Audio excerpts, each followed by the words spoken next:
முதல்ல வாழ்த்துக்களையும் வணக்கங்களையும் தெரிவித்துக் கொள்கின்றேன். 21, 22, 23 போன வாரம் பெங்களூர்ல அகில பாரத பொதுக்குழு நடந்தது.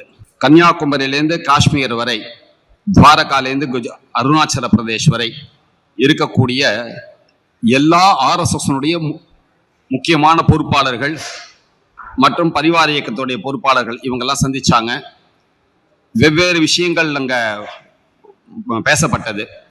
குறிப்பாக ஆர்எஸ்எஸ் நூற்றாண்டு இது 1925 ஆரம்பிக்கப்பட்டது. இப்ப ஆர்எஸ்எஸ் உடைய நூற்றாண்டு நடைபெறுகிறது. அதுல 2025 விஜயதசமியிலிருந்து 2026 விஜயதசமி வரை நூற்றாண்டு மையமாக வச்சு ஆர்எஸ்எஸ் நாடு நடிகளும் என்னென்ன விஷயங்கள்லாம் செய்ய போறோம் இதை பத்தி கொஞ்சம் விரிவாக பேசப்பட்டது.